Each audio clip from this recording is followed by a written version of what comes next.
สบายดีแซมสโมนานอกจากลาวทีวีของวัดวิชิตาแคนซัสได้มีโอกาสมาสัมภาษณ์ท่านอาจารย์ที่ว่าเดินทางมาจากต่างๆรัฐที่มันในประชุมสงฆ์แล้วก็ในงานบุญ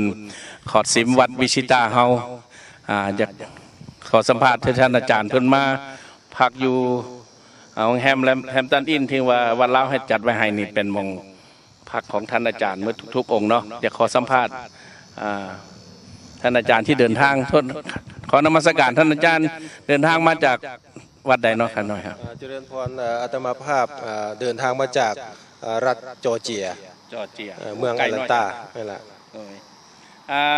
ตามที่มาพอดมือใดท่านอาจารย์อาตมาภาพเดินทางมาวันที่5วันที่30เนาะพอดเวลา5 โมงแรงการต้อนรับวัดวิชิตาพี่น้องวิชิตานี่ในอาจารย์ให้ความเห็นว่าจังไดครับการต้อนรับเข้าสู่ที่อาตมาภาพได้มาสัมผัสตัวจริงแล้วก็ถือว่า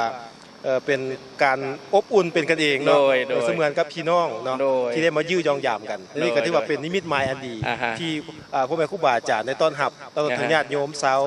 วิจิตราได้ต้อนรับเป็นอย่างดีเนาะโดยและสั้นๆซิมเลยในความคิดเห็นของซิมที่เพิ่นสิได้เฉลิมฉลองอีก 2-3 มื้อข้างหน้านี่งดงามบ่หรือว่า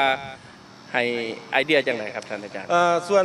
ซิมหรือว่าโบสถ์เนาะก็ถือว่าในพัทธสีมาอยู่ที่วัดลาววิจิตราแห่งนี้ก็ถือว่าเป็นปรากฏการณ์อันนึงที่ว่าเกิดขึ้นเฮ็ดให้เป็นสายหูสายตาให้แก่ชาวบรรดาแขกต่างดาวข้าวต่างแดนที่ว่าเพิ่นอยู่ต่างประเทศแล้วก็เป็นการแสดงถึงบ่งบอกถึงศิลปะวัฒนธรรมของประเทศลาวเฮาที่ได้เอามาเผยแพร่อยู่ที่ต่างประเทศแล้วก็ได้นำเอาความงดงามนี้ออกมาสู่สายตาชาวโลกแม่ล่ะขอบใจเจริญพรและขอ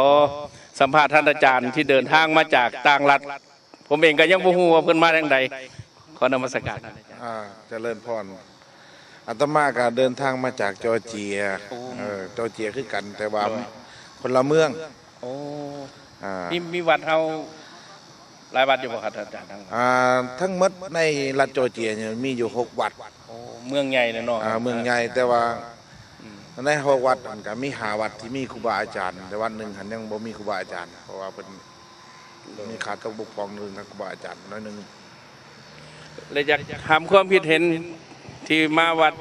วิชิตาแคนซัสเฮานี้ละกันต้อนรับหรือว่าญาติพี่น้องอยากให้ความคิดของท่านอาจารย์ขอเจริญพรเนาะเรื่องการต้อนรับครับสู่โดยเฉพาะก็คือพี่น้องชาววิจิตราในรัฐแคนซัสก็ดีรู้สึกว่าอบอุ่นแบบกันเองโดยเฉพาะก็คือพระอาจารย์คำพูดเพิ่นก็เป็นกัลยาณมิตรกับอาจารย์มาตั้งแต่ใดมาแล้วก็พร้อมทั้งออกตนญาติโยมล้วนแล้วกันมีแต่เป็นพี่ๆน้องๆกันทั้งนั้นขอบใจเป็นนึงเนาะอาจารย์เนาะเจริญพรโดยอะไรเป็นแต่สัมภาษณ์ท่านอาจารย์ส่วนหนึ่งเนาะเพิ่นยังมีอีกประมาณ 6-70 องค์เฮาก็สิได้สัมภาษณ์ทุกๆองค์ไปนะ